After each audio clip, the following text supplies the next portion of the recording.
Good morning students. Jyoti public senior secondary school online classes में आप सभी लोगों का स्वागत है। हम लोग 9th से लेकर के 12th तक का टॉपिक लेकर के चल रहे थे 10th का इंग्लिश ग्रामर से रिलेटेड। तो जो 10th का टॉपिक है उसके भीतर हमने फ्यूचर टेंस को स्टार्ट किया था। तो फ्यूचर इंडेफिनिट टेंस के भीतर आपको बताया गया था subject plus will shall plus verb की फर्स्ट फॉर्म प्लस ऑब्जेक्ट, ये आपका रूल था। आप लोगों ने देखा कि यहाँ पे मॉडल्स या वो मॉडल्स जो हैं will shall as a helping verb के रूप में काम में आती है। तो विल शेल का प्रयोग कहाँ किया जाता है ये चीज़ आप लोगों को बताई गई कि आई और वी जब सब्जेक्ट के रूप में होंगे तो आप शेल का यूज लेंगे, और जब बाकी कोई सब्जेक्ट आता है चाहे वो सिंगुलर हो चाहे प्लूरल हो, सभी के साथ आप लोग विल का प्रयोग करेंगे। तो यहाँ तक हम लोगों ने देख लिया था। अब इसके तुरंत बाद जो नेक्स्ट टॉपिक आता है वह है फ्यूचर कंटिन्यूस टेंस। लेकिन उससे पहले मैं वापस आपको एक बार जो फ्यूचर इंडेफिनिट टेंस है उसको रिमाइंड करा देता हूँ ताकि आपको बेहतर तरीके से वह दोबारा समझ में आ जाए। तो देखते हैं हम future indefinite tense.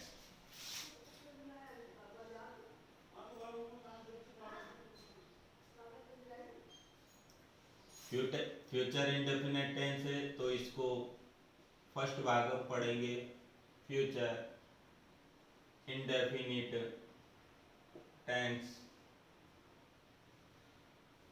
Future indefinite tense के भीतर पहचान हम लोगों ने पढ़ी थी ता होगा,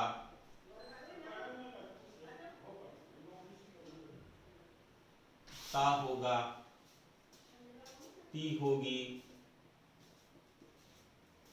ते होंगे,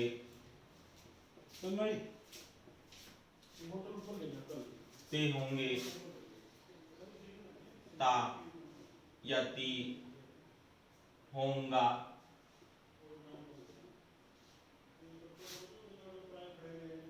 या होंगी आदि पहचान के शब्द जो हैं हिंदी वाक्य के अंत में आप लोगों को देखने को मिलते हैं। आप तुरंत इन शब्दों को जब देखें तुरंत समझ जाएं फ्यूचर इंडेफिनिट टेंस का प्रयोग हुआ है। इसके अलावा आपको जो मुख्य क्रिया होगी उसके अंत में गा, गे या गी, इन तीन चीजों का भी प्रयोग देखने को मिलेगा। हम वाक्य बनाते हैं, जैसे सबसे पहले सिंपल सेंटेंस पढ़ेंगे। तो सिंपल सेंटेंस हिंदी में इसका अर्थ होता है साधारण वाक्य।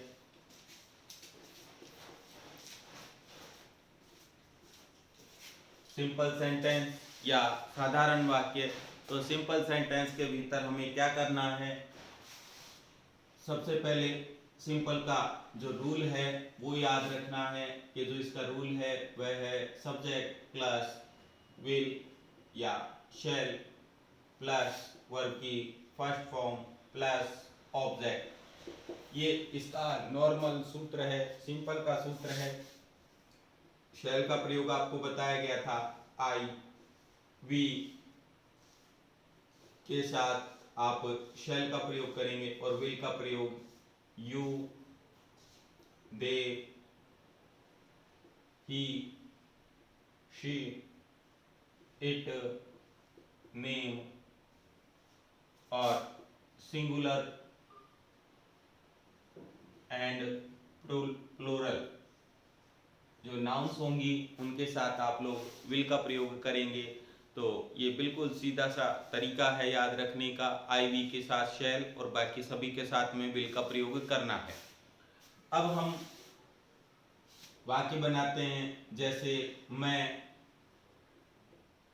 एक पुस्तक पढ़ूंगा। मान लीजिए इस प्रकार का यदि कोई बात आता है, किस प्रकार से बनाएं। सबसे पहले वाक्य की पहचान देखनी है। वाक्य के अंत में गा आया, तो गा आने की वजह से हम समझेंगे फ्यूचर इंडेफिनिट टेंस का उदाहरण है कैसे बनाएं। तो मैं को कहेंगे आई, विल और शैल का प्रयोग करना है तो आई के साथ यूज आएगा शैल। वर्ब की फर्स्ट फॉर्म का प्रयोग करना है तो पढ़ने का कार्य किया जा रहा है इसलिए रीड। और सबसे लास्ट में जो आपका ऑब्जेक्ट है एक पुस्तक, तो ए बुक। इसी के साथ आपका ये वाक्य समाप्त होता है। यहाँ आपने देखा कि पहचान में गागेगी आया, लेकिन यदि मान लीजिए एग्जाम्पल नंबर 2 में कि तुम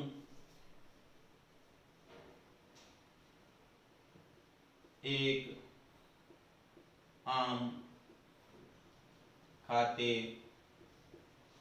होगे, मान लीजिए कुछ इस प्रकार का यदि वाक्य आता है, किस प्रकार से इसे बनाएंगे, तो ता होगा, ती होगी, ते होंगे आदि शब्द नजर आ रहे हैं आप लोगों को। रूल के हिसाब से बनाएंगे कि तुमको हम कहेंगे यू के साथ। अब जैसा कि आपको दिख रहा है ना आई आया ना वी आया, तो इसलिए इसके साथ यू है और यू के साथ हम जोड़ेंगे वे। वर्ग की फर्स्ट फॉर्म खाने का कार्य किया जा रहा है, इसलिए ईट। और एक आम, तो एक को कहेंगे हम ए और आम को हम लोग कहेंगे मैंगो। और सबसे लास्ट में ला करके फुल स्टॉप पर इसे समाप्त कर देना है। बिल्कुल सीधा सा वाक्य था। अब यदि मान लीजिए नेगेटिव का सूत्र बनाना है आपको, पिछले टेंसों की भांति ही, पिछले टेंसों की तरह ही जो सिंपल का रूल है उसके तुरंत बाद थर्ड नंबर पर आपको नोट का यूज लेना है। सूत्र आपका वही का वही रहेगा, इसमें कोई परिवर्तन नहीं है। तो सूत्र आपका जो नेगेटिव का बनेगा, subject plus will shall plus note plus verb की फर्स्ट फॉर्म, और इसी के साथ आपका जो नकारात्मक का वाक्य होगा वह समाप्त हो जाएगा। तो और यदि आपको प्रश्नवाचक का रूल बनाना है तो देखें, विल शैल को आप आगे लाएंगे, सब्जेक्ट पीछे चला जाएगा, वर्ड की फर्स्ट फॉर्म आ जाएगी, ऑब्जेक्ट होगा और सबसे लास्ट में क्वेश्चन मार्क लगा करके आपको प्रश्नवाचक का सूत्र जो है वो तैयार कर देना है। प्रश्नवाचक का यदि आप सूत्र बना लेते हैं तो प्रश्नवाचक नकारात्मक बनाने में आपको कोई दिक्कत नहीं होगी। उसके लिए आपको क्या करना होगा कि जो आपका सूत्र होगा प्रश्नवाचक का, उसी में थर्ड नंबर पर आप लोग नोट लगाएंगे और इसी के साथ आपका प्रश्नवाचक नकारात्मक का जो वाक्य होगा वह समाप्त हो जाएगा। तो इस प्रकार से हम लोगों ने देखा कि जो वाक्य हमारा फ्यूचर इंडेफिनिट टेंस है वह समाप्त होता है। नेक्स्ट जो टेंस है वह हम पढ़ना स्टार्ट करते हैं आज, future continuous tense.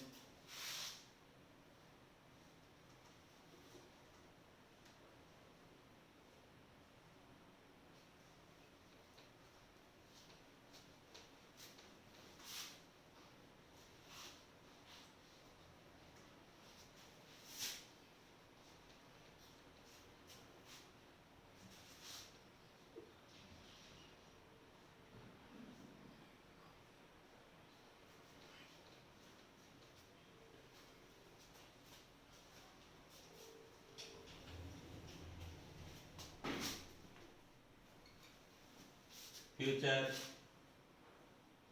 Continuous tense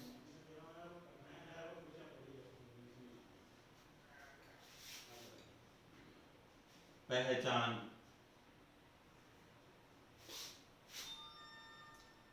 रहा होगा,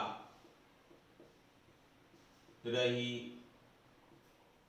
होगी, रहे होंगे,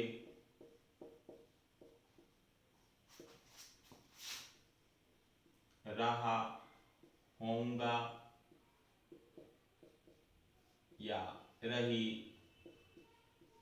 होंगी।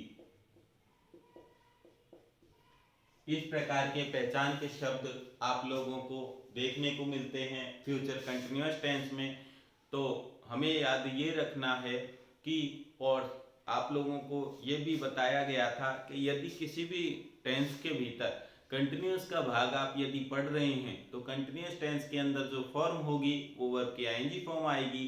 तो यहाँ पर भी वर्ब की आईएनजी फॉर्म को प्रयोग करेंगे, और जो आपके हेल्पिंग वर्ब के रूप में है वो पहले वाले सेंटेंस के भाग की तरह, यानी कि पहला जो टेंस आया था फ्यूचर इंडेफिनिट, उसी की तरह विल शैल का प्रयोग यहाँ भी होगा, लेकिन सूत्र में थोड़ा सा डिफरेंस होगा। वह क्या होगा तो हम देखते हैं कि सबसे पहले सिंपल सेंटेंस,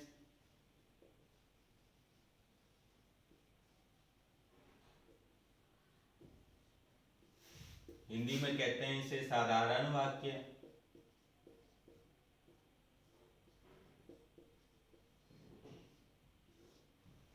सभी स्टूडेंट्स को यह भी बता देना चाहता हूँ कि कुछ जगह आप लोगों को, यदि आप कोई गाइड वगैरह पढ़ते हैं या ग्रामर वगैरह की बुक पढ़ते हैं, तो वहाँ पर इस सिंपल सेंटेंस का नाम न दे करके अफर्मेटिव सेंटेंस भी दिया जाएगा, तो आप कंफ्यूज नहीं हो, दोनों का मतलब एक ही है। अफर्मेटिव सेंटेंस लिखा आएगा तो अर्थ होता है सकारात्मक वाक्य, और यदि मान लीजिए सिंपल सेंटेंस दिया हुआ होता है तो भी उसका वही अर्थ होगा, तो इसलिए कंफ्यूज ना हो। देखें, अब सबसे पहले जो इसका रूल है वो होगा सब्जेक्ट प्लस विल या shall plus be plus verb की आईएनजी फॉर्म प्लस ऑब्जेक्ट। ये आपका सिंपल वाक्य का रूल होगा। इस सूत्र से आप सिंपल वाक्य बनाएंगे। अब देखते हैं विल शैल का प्रयोग कहाँ करते हैं। पूरे फ्यूचर टेंस के भीतर आपको एक बार ही याद रखना होगा, आई वी के साथ शैल, बाकी सब जगह विल। बाकी आपको इस टेंस को समझने में ज़्यादा कोई दिक्कत नहीं आएगी। वाक्य बनाते हैं, वह अपने कमरे में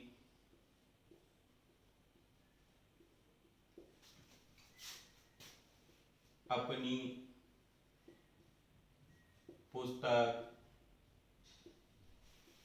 पढ़ रहा होगा।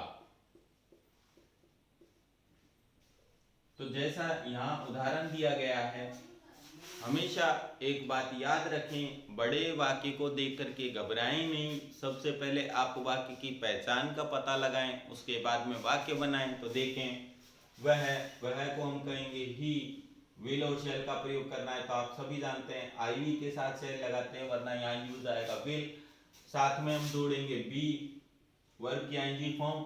मेन काम जो कर रहा है ये है पढ़ रहा होगा, तो पढ़ने को हम कहते हैं रीड। रीड शब्द के अंदर हम जोड़ेंगे आईएनजी, तो रीडिंग। क्या पढ़ रहा होगा? अपनी पुस्तक, तो अपनी पुस्तक। अब यहाँ पर बहुत अच्छा सवाल पूछा गया था कि ध्यान रखना है काम करने वाला जो शब्द है, यानी कि जो कर्ता दिया हुआ है, उस वाक्य के भीतर यदि अपनी शब्द कहीं पर आ रहा है तो सब्जेक्ट के हिसाब से पजेसिव शब्द उसी शब्द का लग जाएगा। मान लीजिए शब्द आता वह, और वह स्त्रीलिंग का होता तो शब्द लगता हर। यदि ही शब्द होता तो हिज, दे लगता तो देयर, वी लगता तो अवर, यू लगता तो योवर। और जैसा कि यहाँ पर दिख रहा है ही आया है, तो ही शब्द के लिए अपनी पुस्तक, तो अपनी को हम कहेंगे हिज, पुस्तक को कहेंगे बुक।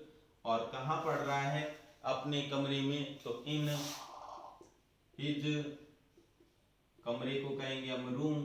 और इसी के साथ जो आपका वाक्य है वह समाप्त तो होता है। सिंपल का जो वाक्य है उसे इस तरीके से हम लोग बनाएंगे। दोबारा ध्यान दें, subject plus will shall plus be plus verb की आईएनजी फॉर्म प्लस ऑब्जेक्ट, ये इसका रूल होगा। और दूसरी बड़ी बात कि हिंदी वाक्य जब आएगा तो उसमें हमें ये जरूर देख लेना है कि पहचान के जो वर्ड हैं वो हैं या नहीं है। उस पहचान के शब्दों को देखे बगैर आप वाक्य बनाने की कोशिश ना करें, वरना गलत होगा। अब हम लोग नेगेटिव सेंटेंस पढ़ते हैं। तो नेगेटिव सेंटेंस के अंदर, जैसा कि हम लोगों ने पहले सेंटेंसों में टेंसों के भीतर पढ़े हैं, तो उसी प्रकार से इसे भी हम पढ़ते हैं, बनाते हैं नेगेटिव सेंटेंस। तो देखिए क्या बनेगा।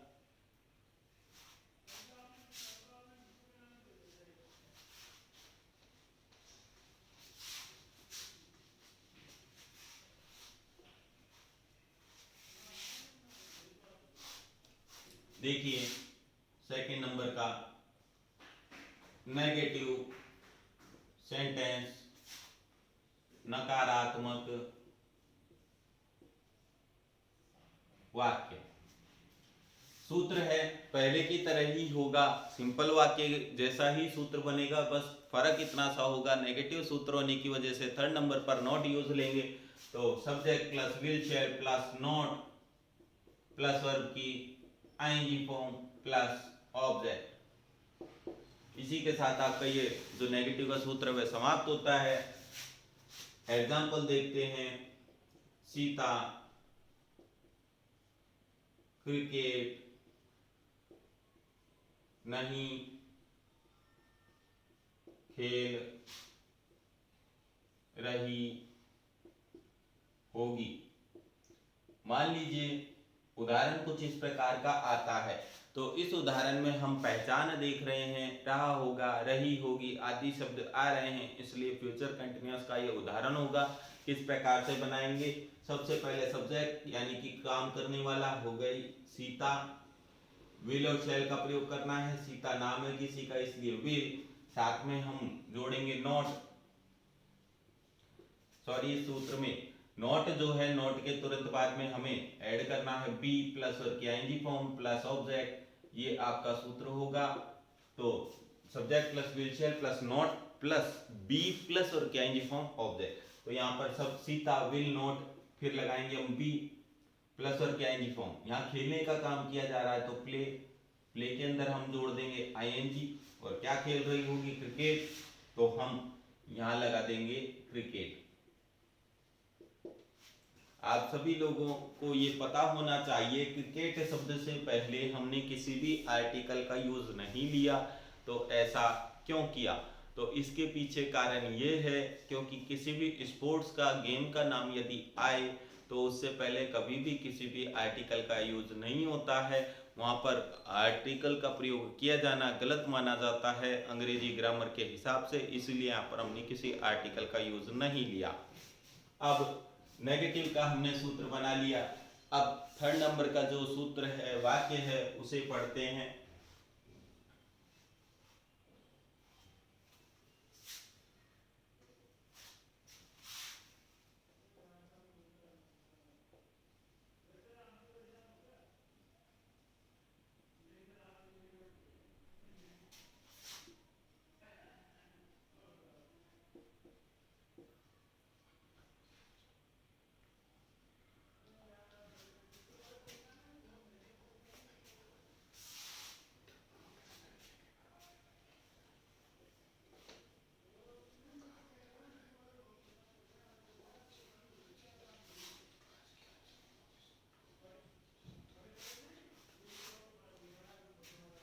रूल देखें, will shall plus subject plus be plus verb की आईएनजी फॉर्म प्लस ऑब्जेक्ट और क्वेश्चन मार्क, बिल्कुल सीधा सा नियम है। तो देखें सूत्र क्या बनेगा, क्या वे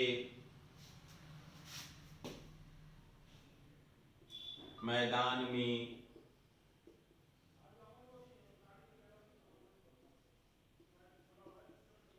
दौड़ रहे होंगे? क्या वे मैदान में दौड़ रहे होंगे? जैसे कि ये वाक्य आया, इस वाक्य को हमें चेंज करना है प्रश्नवाचक के वाक्य के रूप में, तो कैसे बनाएं? विल लगाएं या शैल लगाएं? तो जैसा कि सब्जेक्ट दिया हुआ है वे के हिसाब से लगेगा विल, दे, बी का प्रयोग करेंगे, बी वर्ब के आईएनजी फॉर्म, दौड़ने का काम किया जा रहा है तो रनिंग, और ऑब्जेक्ट यहाँ पर कुछ दिया हुआ नहीं है तो इसके तुरंत बाद वाले जो वर्ड हैं तो in the ground, question mark. इस प्रकार से यहाँ पर हमने वाक्य बनाया। अब यदि ये प्रश्नवाचक का वाक्य हमें दिया हुआ है तो उसके बाद प्रश्नवाचक नकारात्मक का वाक्य बनाने में हमें कोई दिक्कत नहीं आएगी। उसके लिए हमें करना क्या है कि जो इंट्रोगेटिव का सूत्र था उसी में नेगेटिव बनाने के लिए थर्ड नंबर पर आप नॉट यूज लेंगे और नॉट यूज लेने के तुरंत बाद वाक्य नेगेटिव में चेंज हो जाएगा। तो देखें इंट्रोगेटिव नेगेटिव सेंटेंस,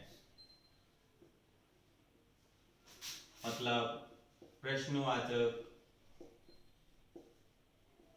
नकारात्मक वाक्य, प्रश्नवाचक नकारात्मक वाक्य। अब इस सूत्र के भीतर करना क्या है कि ये जैसा कि आपको दिख रहा है कि यहाँ पर प्रश्नवाचक वाक्य का सूत्र है, तो आप यहाँ से हटा दें इन चीजों को। थर्ड नंबर पर आप नोट जोड़ें, उसके बाद बी लगाएं, बी के बाद वर्ब की आईएनजी फॉर्म प्लस ऑब्जेक्ट और सबसे लास्ट में क्वेश्चन मार्क। तो आपका जो सूत्र है वो ये रहेगा, प्रश्न जो एग्जाम्पल है बनाएं, क्या हम एक सवाल नहीं पूछ रहे होंगे। जैसा कि आपको यहाँ वाक्य दिया हुआ है, कैसे बनाएं। सबसे पहले क्या क्या की अंग्रेजी बनानी है, उससे पहले हम ये देख लें सब्जेक्ट हमारे पास क्या दिया हुआ है, हम।